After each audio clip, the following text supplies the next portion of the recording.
Tribes நேயர்களுக்கு வணக்கம். இன்று நம்மோடு பேச ஊடகவியலாளர் தோழர் சுமன் கவி அவர்கள் இணைந்துள்ளார். வாருங்கள் அவரோடு பேசுவோம். தோழர் வணக்கம். பொள்ளாச்சி பாலியல் வன்கொடுமை கேஸ், அதுல குற்றம் சாட்டப்பட்ட 9 பேருக்கு இன்னைக்கு தண்டனை வழங்கப்பட்டிருக்குது. ஆயுள் தண்டனை வழங்கப்பட்டிருக்குது. இந்த தண்டனை இத்தனை காலம் ஆயிருக்குது. இதுல சட்ட போராட்டங்கள் நடந்திருக்குது. பல அமைப்புகள், மாதர் சங்கங்கள், புதுவிலே மாணவர்கள், அமைப்பு சாரா மாணவர்கள், கட்சிகள், இவங்க எல்லாம் போராடி இருக்கிறாங்க. இன்னைக்கு கோவை சிறப்பு பெண்கள் நீதிமன்றம் இந்த தீர்ப்பை வழங்கியிருக்கு. இந்த தீர்ப்பை நீங்க எப்படி பாக்குறீங்க? தீர்ப்பு ஒரு வரலாற்று சிறப்பு மிக்க தீர்ப்பு. பெண்களுக்கு எவ்வளவு கொடுமைகள் இந்த சமூகத்துக்குள், எவ்வளவு பெரிய நெருக்கடிகள் இருக்குது அப்படிங்கிறதையும், அதெல்லாம் அவ்வளவு குற்றங்களையும் செஞ்சுட்டு நாம் தப்பி செல்ல முடியாது, எவ்வளவு பெரிய ஒரு கொடூரத்தையும் செஞ்சுட்டு நாம் ஈஸியாக அதிகாரம் கையில் இருந்தால் நாம் தப்பி செல்ல முடியுங்கிற அந்த மபதை யாருக்கும் இருக்கக்கூடாது அப்படிங்கிறத அழுத்தமாக உரைப்பது இந்த தீர்ப்பு. அந்த வீடியோக்கள் 2019 ஜனவரி வாக்கில் அந்த வீடியோக்கள் வெளிவரும்போது ஒவ்வொரு பெண்களை பெற்ற ஒவ்வொரு தகப்பனுடைய நெஞ்சிலையும் பதபதப்பு அப்படி ஏற்பட்டது.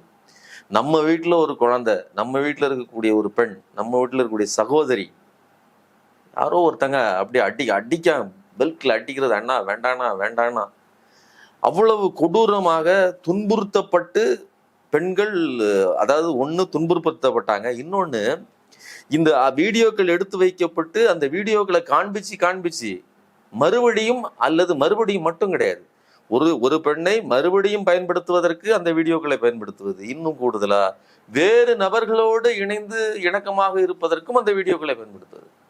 இதே மாதிரி கொடூரம் வேற எங்கேயுமே நடந்ததில்லை. அது வரைக்கும் நம்ம அந்த கேள்விப்பட்டதே இல்லை. இது பொள்ளாச்சி அப்படிங்கிறது நமக்கே தெரியும், கொங்கு மண்டலத்தின் ஒரு முக்கியமான பகுதி. கொங்கு மண்டலத்தில் இருப்பவர்கள் பேச்சில் கனிவானவர்கள், அன்பானவர்கள், ஏனுங்க வாங்க போங்கன்னு சொல்லி பேச்சு வழக்கில் அவ்வளவு நாகரிகமாக இருப்பவர்கள்னு சொல்லி இருக்கக்கூடிய ஒரு பகுதி. அந்த பகுதியில் பாதிப்பை ஏற்படுத்தியவர்களும் மிடில் கிளாஸு, அடித்தட்டை சேர்ந்தவர்கள் தான், ரொம்ப பெரிய தனவந்தர்கள்லாம் கிடையாது. அதே மாதிரி பாதிப்புக்கு உள்ளானவர்கள் இருக்காங்க இல்லையா, சாதாரண ஏழை பெண்கள், நடுத்தர வர்க்கத்தை சேர்ந்தவர்கள், கிட்டத்தட்ட 275 பெண்களுக்கும் மேலாக அந்த வீடியோ, அதாவது பெண்கள் பாதிக்கப்பட்டிருக்கிறார்கள் அப்படிங்கிறது தான் முதல்ல வந்துச்சு. கிட்டத்தட்ட 1100 வீடியோக்கள். அவ்வளோ அந்த வீடியோ அந்த இதெல்லாம், அந்த அலறல் சத்தம் ஒவ்வொருத்தர் மனத்திலையும் ரிங்கடிச்சுக்கிட்டே இருந்துச்சு. திருநாவுக்கரசு, சதீஷ் அப்படின்னு சொல்லி முதல் கட்டமாக ஒரு 5 பேரை காவல்துறை கைது செய்தது. இந்த விஷயத்தை எப்படி, ஏன்னா அது உங்களுக்கு 2019 எலெக்ஷன் நெருங்கிட்டு இருக்கிற நேரம், எடப்பாடியார் அவர்கள் ஆட்சியில் இருக்கிறது நேரம். இப்படி தன்னுடைய, அதாவது பொள்ளாச்சி ஏரியாவில் இப்படி அதுவும் பொள்ளாச்சி ஜெயராமன் அவருடைய மகனுக்கும் அவருக்கும் தொடர்பு இருக்குது, அதாவது ஒரு பொலிட்டிக்கல் இது இருக்குதுங்கிற அந்த விஷயங்களும் பத்திரிகைகளில் வெளிவருகிறது. இதையெல்லாம் பொள்ளாச்சி ஜெயராமன் கடுமையா விமர்சிக்கிறாரு, எதிர்த்து பேசுறேன். நீங்க பிரஸ் கேள்வி கேட்கும் போது அவங்கள மிரட்டுறாரு பிரஸ் மீட்ல. இதெல்லாம் நடக்குது. இதுக்கு மத்தியில என்ன கொடூரம் நடந்திருக்கு பாருங்க. பெண்களை ஒரு தனி ரூமுக்கு, அங்க ஒரு பண்ணை வீடுன்னு சொல்லி சின்ன ரூம் தான், சின்ன வீடு தான், ஆனா அந்த வீட்டுக்கு அழைச்சிட்டு வந்துட்டு அந்த வீட்டுக்குள்ள இருந்து சத்த மொழியில் கேட்காமல் இருப்பதற்காக சவுண்ட் ப்ரூஃப் போட்டிருக்காங்க. அப்படி போட்டு அந்த பெண்களை துன்புறுத்தி கொடூரம், அது வெறுமனே பாலியல் ரீதியா அவர்களை அனுபவித்தார்கள் அதெல்லாம் கிடையாது, அவர்கள் வக்கிரமாக துன்புறுத்தி இருக்கிறார்கள், அடிபணிய வைத்திருக்கிறார்கள். எல்லாவற்றுக்கும் ஆதாரம் சிக்கி இருக்குது. ரொம்ப முக்கியமான விஷயம் என்னன்னா, 250 பெண்கள் பாதிக்கப்பட்டிருக்கிறார்கள்னு சொன்னோம். இந்த வீடியோக்களை எல்லாம் எடுத்து வாட்ஸ்அப் குழுக்களில் அவர்கள் ஒரு தனி வாட்ஸ்அப் குழு வைத்து அவர்களுக்குள்ள அதை பகிர்ந்துகிடுறது. T49 பாய்ஸ், ஆமா மாப்பிள்ளை இதை பாரு, இது போன வாரம் அப்படின்னு சொல்லி அது ஒரு சுவாரஸ்யமா அதை எவ்வளவு கொடூரமான ஒரு குற்றத்தை செய்து கொண்டிருக்கிறோம். நாம் ஒரு பிரெடேட்டர் மாதிரி, ஒரு பிரேயை, ஒரு வேட்டை விலங்கு எப்படி ஒரு வேட்டையாடுவது மாதிரி அந்த பெண்களை வேட்டையாடி இருக்கிறார்கள். அதை தன்னுடைய ஆண்மைக்கும் தன்னுடைய அதிகாரத்துக்கும் ஒரு கெத்தா காட்டிட்டு இருந்திருக்காங்க அப்படிங்கிறது வெளியில வருது. இதை வெளியில வந்த உடனே ஒரு பொறுப்புள்ள அரசு என்ன பண்ணணும், இந்த மாதிரியான தகவல்கள் வெளியில வராம, அதாவது யாரு பாதிக்கப்பட்டிருக்காங்களோ அவங்களுடைய கன்சர்ன், அவங்களுடைய அந்த பெண்கள் வெளியில சொல்லணும். அப்படி சொல்லுவதற்கு வெறும் 8 பெண்கள் தான் வராங்க. 250 பெண்கள் பாதிக்கப்பட்டிருக்காங்கன்னு சொல்றோம், 8 பேர் தான் கம்ப்ளைண்ட் கொடுக்க வராங்க. அதுல ஒரு ஒரு பொண்ணோட அண்ணனை வந்து அடிக்கிறாங்க, தாக்குறாங்க. இதெல்லாம் நடந்துகிட்டு இருக்கும் போதே வந்து இவர்கள் யாரு வந்து கம்ப்ளைண்ட் கொடுத்தாங்கிற அந்த விஷயத்த பொது வழியில பகிர்ந்துகிடுறாரு. ஸோ இப்படியெல்லாம் அந்த குற்றவாளிகளை பாதுகாக்கிற மாதிரியான நடவடிக்கைகள் நடந்துகிட்டு இருக்குது. நீங்க இன்னைக்கு வந்து யார் அந்த சார் அப்படின்னு சொல்லி ஒரு பெண் பாதிக்கப்படுகிறார்கள். வித்தின் 3 hours பாதிக்கப்பட்ட அடுத்த நிமிடமே போலீஸுக்கு தகவல் தெரிவிக்கப்படுது. போலீஸ் வந்து பாக்குறாங்க, எல்லாத்தையும் யாரு என்னதுன்னு உடனே பிடிக்கிறாங்க. அதையெல்லாம் யார் அந்த சார்னு பொலிட்டிசைஸ் பண்ணுது இந்த அதிமுக. இது நம்ம சொல்றோம் இல்லையா, எடப்பாடியார் அன்பு நிறைந்த அப்படியே பவ்யமானவர், அடக்கமானவர், கருணை நிறைந்த சிரிப்பு உள்ளவர்னு இவர்கள் விளம்பரம் பண்றாரு இல்லையா. இவர்கள் ஆட்சி காலத்தில் இவ்வளவு மோசமா நடந்துச்சு. இன்னும் கூடுதலா என்னன்னா, அந்த விஷயத்தை அடுத்த கட்டத்தை நகர்த்துவதற்கு நாங்க போய் அங்க என்ன பிரச்சனை நடந்து நான் பார்க்க போறேன் அப்படின்னு சொல்லி கனிமொழி அவர்கள் போறாங்க. போனா அதெல்லாம் போகக்கூடாது அப்படின்னு தடுத்து நிறுத்துறாங்க. அதையும் மீறி போய் பார்க்குறாங்க. போனதுக்கு அப்புறம்தான் பல பெண்கள் இவர்களுக்கு எதிராக பேசுவதற்கு ஒரு தன்னெழுச்சியாக வருகிறார்கள். இல்லைன்னா அந்த நிமிஷமே அதை வந்து முடக்குவதற்கான வேலைகள்லாம் நடந்துச்சு.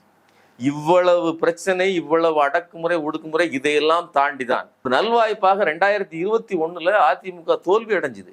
இல்லை அப்படின்னு சொன்னா இந்த அளவிற்கு அடுத்த கட்டத்திற்கு இந்த வழக்கு முன்னேறி இருக்குமா அப்படிங்கிறது பெரிய கேள்வி.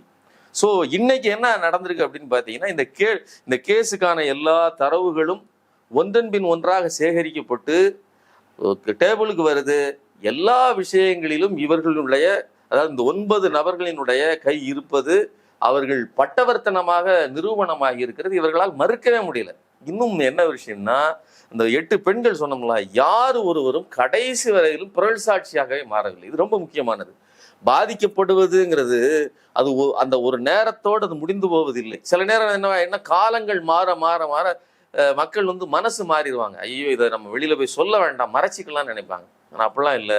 தொடர்ந்து இந்த விஷயத்தை ஃபாலோ பண்ணி இத்தனை வருடங்களுக்கு பிறகு பிறல் சாட்சியம் இல்லாமல் அதற்கு வந்து பதில் சொல்லி இந்த பெண்கள் வந்து இது நடந்ததை எல்லாம் சொன்னதன் விளைவு இன்னைக்கு வந்து நந்தினி தேவின்னு சொல்லக்கூடிய இந்த நீதிபதி அவர்கள், சிறப்பு நீதிமன்ற நீதிபதி, சிறப்பான ஒரு தீர்ப்பை வழங்கியிருக்காங்க. விசாரணையும் வந்து பெண்கள் அப்படி அச்சுறுத்தலுக்கு உள்ளாதபடி அவங்க முகத்தை காமிக்காம, திரை போட்டு, அவங்க ஐடென்டிட்டியை வெளிப்படுத்தாம, யாரும் அவங்களை மிரட்ட முடியாத மாதிரி பண்ணாம, இப்ப இது நீங்க வந்து இந்த விஷயத்தை சரியா ஒப்பிட்டு பார்க்கணும். அதாவது முதல்ல அவர்கள் ஃபர்ஸ்ட் கம்ப்ளைண்ட் கொடுத்த உடனேயே விசாரணைக்கு வந்த பெண்களின் பெயர்களை வெளியிட்டது கடந்த கால அரசு. SP பாண்டியன் அவர் பண்ணாரு. அதுக்கப்புறம் அதிமுக அரசாணையில வெளியிட்டாங்க. நல்லா புரிஞ்சுங்க, இதுக்கு வித்தியாசத்தை புரிஞ்சுங்க. ஆனா இந்த கேஸ்ல இந்த அளவுக்கு ஒரு வெற்றி கிடைத்ததற்கு பின்னணியில் இந்த அரசு எவ்வளவு கரெக்டா வேலை செஞ்சிருக்குங்க நீங்க புரிஞ்சுக்கணும். இந்த பெண்கள் யாருடைய முகமும் பக்கத்துல விசாரிக்கிறவர்களுக்கு தெரியாது, வெளி உலகத்துக்கு தெரியாது, யாருக்குமே தெரியாது. ஆமா, அப்ப அவ்வளவு ரகசியமா ஒரே ஒரு விஷயம், இந்த பதில்கள் எல்லாம் சரியா இருக்குதா அப்படிங்கிறத மட்டும்தான் புரிஞ்சுக்கிட முடியுமே தவிர வேற எதுவும் தெரியாதுங்கிற அளவிற்கு அதாவது அந்த அவர்களுடைய அதாவது அந்த பிரைவேசியை எந்த விதத்திலையும் பாதிக்குது. சென்சிட்டிவான கேஸுங்க. அவ்வளோ அருமையா வந்து இதை ஹேண்டில் பண்ணியிருக்காங்க. இன்னொன்னு விஷயம் என்னன்னா, இப்படிப்பட்ட ஒரு கொடூரமான நபர்களுக்கு இந்த தீர்ப்பை வழங்கியதன் மூலமாக இனி எவரும் கனவிலும் கூட இப்படிப்பட்ட ஒரு விஷயத்தை நினைத்து பார்க்க முடியாது அப்படிங்கிற ஒரு பாடத்தை கற்பிச்சிருக்கோம் அப்படின்னு நம்ம சொல்லணும். ஸோ இந்த யார் அந்த சார் அப்படின்னு உருட்டிட்டு இருந்தாங்கல்ல, இவர்கள் தான் அந்த சார். இன்னைக்கு வந்து அதிமுக பொதுச் செயலாளர் எடப்பாடி பழனிசாமி வந்து இந்த தீர்ப்பை நாங்கள் வரவேற்கிறோம். இன்னைக்கு நீங்க வரவேற்கிறீங்க. ஆட்சி அதிகாரத்தில் இருக்கும் போது நீங்க குண்டர் சட்டத்தை போட்டுட்டு பின்வாங்க வேண்டிய நிலைமை ஏன் வந்துச்சு? சோ இந்த ஆயுள் தண்டனைன்றது அது பொருத்தமான தண்டனை. மறுபடியும் அந்த மேல்முறையீடுல எல்லாம் அதை எதுவும் பண்ண முடியாதா? இப்போ மேல்முறையீடு போனாலுமே இது இவர்களுடைய ஆயுள் தண்டனை. இப்போ ஒன்னும் விஷயம் என்னன்னா, திருநாவுக்கரசுக்கு 5 ஆயுள் தண்டனை, சதீஷுக்கு 3 ஆயுள் தண்டனை, பைப் பாபுக்கு 1 ஆயுள் தண்டனை, மணிவண்ணனுக்கு 5 ஆயுள் தண்டனை, ஹெரோன் பாலுக்கு 3 ஆயுள் தண்டனை, அருளானந்தத்துக்கு 1 ஆயுள் தண்டனை. அருளானந்தம் யாரு அப்படிங்கிறது ரொம்ப கரெக்டா புரிஞ்சுக்கணும். அதிமுகவினுடைய மாணவ அணி செயலாளர், கோவை. ஆமா. அதே மாதிரி சபரிராஜனுக்கு 4 ஆயுள் தண்டனை, வசந்தகுமாருக்கு 2 ஆயுள் தண்டனை, அருண்குமாருக்கு 1 ஆயுள் தண்டனை. இப்போ இது போக இவர்கள் ஆயுள் முழுவதும் சிறையில் இருக்க வேண்டிய நிர்பந்தம் இருக்கு. ஏன் அப்படின்னு கேட்டீங்கன்னா, குறைந்தபட்சம் 20 ஆண்டுகள் தான் இந்த மாதிரியான கொடூரமான கேஸுகளுக்கு தீர்ப்பு அப்படிங்கிறது. குறைஞ்சபட்ச தண்டனை 20 ஆண்டுகள் தான். ஏன்னு கேட்டீங்கன்னா நிர்பயா கேஸ்ல வந்து இப்படிப்பட்ட மோசமான நடவடிக்கை, அதாவது ஒரு துன்புறுத்தல். இப்ப என்னென்ன கேஸ்லாம் இவங்க வந்து இதாயிருக்காங்கன்னு பாத்தீங்கன்னா, நிரூபிக்கப்பட்ட குற்றங்கள் என்னெல்லாம் பாருங்க: கூட்டுச்சதி, பெண்களை கடத்துதல், கூட்டு பாலியல் வன்கொடுமை, மிரட்டல் மற்றும் பணம் பறித்தல் ஆகிய இத்தனை குற்றங்கள். இவ்வளவு குற்றங்கள் இருக்கு. இத்தனைக்கும் கீழையும் ஐபிசி 120B, 384A, 376, 395, 506 இதில் பிரிவு 2 இவ்வளவு கேஸுகளும் இருக்கிறதுனால இந்த கேஸ் அப்படியே அந்த நிர்பயா கேஸோடு பொருந்தி போகிறது. அதனால நிர்பயா கேஸு கொடுக்கப்பட்ட அதற்கு பிறகு வந்து அந்த கேஸுக்கான சட்டத்திட்டங்கள் வலுவாக்கப்பட்டதன் விளைவு குறைஞ்சபட்சம் கொடுத்தால 20 ஆண்டுகள், அதை விட்டா ஆயுளுக்கும் சிறை தண்டனை அப்படிங்கிறது தான் நாம்சு. ஸோ இங்கே சாட்சியங்களும் குற்றங்களும் சரியாக பொருந்தி போகிறது, குற்றச்சாட்டுகளும். அதனால எந்த மாற்றமும் இல்லைங்கிறதுனால யார் பார்த்தாலும் சரி, இதை நீங்க எங்க கொண்டு போய் எந்த கோர்ட்டுக்கு கொண்டு போனாலும் சரி, இதை விட கூடுதலான குற்றங்களை தண்டனையைத்தான் கொடுப்பார்களே தவிர இதற்கு குறைவாக தண்டனை கொடுக்க முடியாதுங்கிற அளவிற்கு ஒரு மிகப்பெரிய ஒரு தாக்கத்தை இந்த நபர்கள் ஏற்படுத்தி இருக்கிறார்கள் அப்படிங்கிறத நம்ம சொல்லணும். எம்பி கனிமொழி அவர்கள் வந்து சொல்லியிருக்காங்க, 2021 தேர்தல் அறிக்கையில கொடுத்த மீறி நாங்க ஆட்சிக்கு வந்தா குற்றவாளிகள் தண்டனை கிடைக்கும் பொள்ளாச்சி பாலியல் வழக்குல அப்படின்னு சொல்லியிருந்தாங்க. அதை அவங்க அதை செஞ்சிருக்கிறோன்னு சொல்றாங்க, அதை புரிஞ்சிக்க முடியுது. ஆனா எடப்பாடி பழனிசாமியோட நடவடிக்கை தான் இந்த தண்டனைக்கு காரணம், நீதி கிடைச்சது காரணம்னு சொல்லி அதிமுக அறிக்கை விட்டுருக்கு. அது எந்த அடிப்படையில் அப்படி சொல்றாங்க? அதாவது கொஞ்சம் கூட வெட்கமோ மான உணர்ச்சியோ, அதாவது தனக்கு ஒரு பெண் இருந்தால் நாம இதெல்லாம் இப்படி நடந்துக்கிடுவோமா அப்படிங்கிற உணர்ச்சியோ இல்லாமல் தான் ஒரு அரச கட்டமைப்பு இயங்கியது. நீங்க 2021க்கு முந்தைய அதிமுக ஆட்சி காலம்ங்கிறது இந்த பொள்ளாச்சி பாலியல் குற்றவாளி நான் இப்படி வரிசையா அடுக்கணும் இல்லையா, எந்த இடத்துலையும் அந்த குற்றவாளிகளுக்கு நேரடியாக உடனடியாக தீர்வுங்கிற மாதிரி இல்லை. சிபிசிஐடிக்கு மாத்துறாங்க, தண்டனைகளை நழுவ விடுகிறார்கள். அவர்கள் எப்படியாவது தப்பிக்க வைப்பதற்கான ஏற்பாடுகளை செய்யற மாதிரி தான் இருக்குது. பெண்களின் பெயர்களை அரசு இதுல வெளியிடுறாங்க, அரசாணையில வெளியிடுறாங்க. இப்படியெல்லாம் ரகசியங்களை வெளிப்படுத்துவதன் மூலமாக குற்றம் சாட்டுகிறவர்கள் வரமாட்டார்கள். தனிப்பட்ட முறையிலேயே கம்ப்ளைண்ட் கொடுக்க வந்து எல்லாரையும் மிரட்டினாங்க. எஸ்பி பாண்டியன் அதுல ரொம்ப அவர் பர்சனலா எல்லாத்தையும் டீல் பண்ணார், அவர் மேல பல குற்றச்சாட்டு வந்தது. ஆமா, இப்படியெல்லாம் இவ்வளவு நெருக்கடிகள் கொடுக்கப்பட்டதன் விளைவு என்னன்னா, இதை எப்படியாவது ஸ்கிப் பண்ணி விடலாம் அப்படின்னு நினைச்சாங்க. அந்த விஷயத்தை அழுத்தி மூடி மறைத்து விடலாம் அப்படிங்கிறத வந்து செய்தது அதிமுக. அதனால இந்த அதிமுக எடப்பாடி பழனிசாமியை பொறுத்தவரைலாம் அவருடைய ஆட்சி காலத்தில் தான் 2 கொடூரமான முக்கியமான நிகழ்வுகள் நடந்தது. ஒண்ணு பொள்ளாச்சி பாலியல் சம்பவம், இன்னொன்னு குருவியை சூடுற மாதிரி தூத்துக்குடியில் துப்பாக்கி சூடு. ஸோ இந்த 2 பாவத்துக்கும் பொறுப்பாளி இந்த எடப்பாடி பழனிசாமி. இதுல உரிமை கோருகிறார் அப்படிங்கிறது வந்து வெட்கக்கேடு. அதாவது மானிட வரலாற்றிலேயே இப்படி ஒரு கேவலமான நடவடிக்கை நடந்ததற்கு காரணமாக இருந்தவர் இந்த எடப்பாடி பழனிசாமி, அவருடைய ஆட்சி காலமும் அப்படிங்கிறத நாம பதிவு செய்யணும். ஓகே, இந்த குற்றச்செயலுக்கு பின்னாடி, இந்த குற்றச்செயல் ஈடுபட்டவங்களுக்கு பின்னாடி அதிமுகவில் இருக்க பொறுப்புல இருந்த பலர் இருந்திருக்கிறாங்க. சேர்மன்ல இருந்து, மாணவர் அணி தலைவர்ல இருந்து, எஸ்பி வேல்மணி முன்னாள் அமைச்சர், அவருக்கும் இதுல தொடர்பு இருந்ததா சொல்றாங்க. இவங்களை நோக்கியான விசாரணை எல்லாம் எந்த அளவுக்கு நடந்தது? அவங்களாம் உண்மையிலேயே தொடர்புல இருக்கிறாங்களா இல்லையா? அது எப்படி வருது? 12 ஜனவரி 2019 தான் இந்த கேஸ் முதல்ல பதிவு செய்யப்படுகிறது. அந்த பெண் புகார் கொடுத்ததன் விளைவாக. அதுக்கு பிறகு அதுல அருளானந்தம்ங்கிற அதிமுகவினுடைய மாணவர் அணி செயலாளர் அந்த முக்கியமான குற்றவாளி அப்படிங்கிறது வெளியில வருது.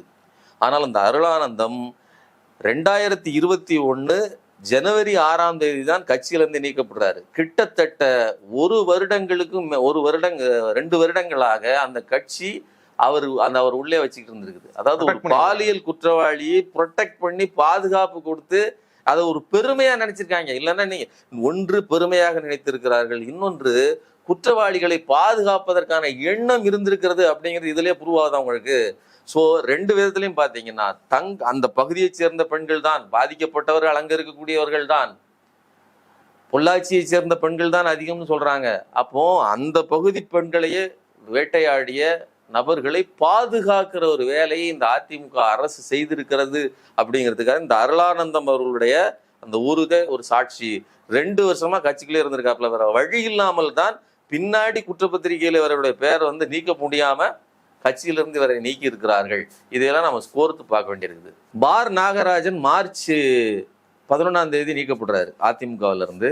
அதே மாதிரி 2021 10 வாக்குல ஜனவரி 10 வந்து அருளானந்தம் நீக்கப்படுறாரு. அருளானந்தம் இன்னொரு கவுன்சிலருக்கும் அதிமுகவை சேர்ந்த கவுன்சிலர் ஒருத்தருக்கும் பெண்களை சப்ளை பண்ணதாக வாக்குமூலம் கொடுத்திருக்கிறாரு. அதை தொடர்ந்து தான் நீக்கப்பட்டிருக்காப்ல. ஷெரோன் பால் மற்றும் பைப் பாபு இவர்கள் 2 பேரும் பிப்ரவரி 2021 வரலும் இப்போ இந்த 9 பேர்ல குற்றவாளிகளாக சேர்க்கப்பட்டு குற்றவாளிகளாக நிரூபிக்கப்பட்ட 2 பேரும் அந்த குற்றப்பத்திரிகையிலே அவர்கள் பேரே சேர்க்கப்படவில்லை அப்படிங்கிறது செய்தி. அதாவது ஜனவரி 11 வரையிலுமே அவர்கள் பெயரை சேர்க்காமலேயே வைத்திருந்தார்கள், பிறகுதான் சேர்க்கப்பட்டிருக்கிறார்கள்.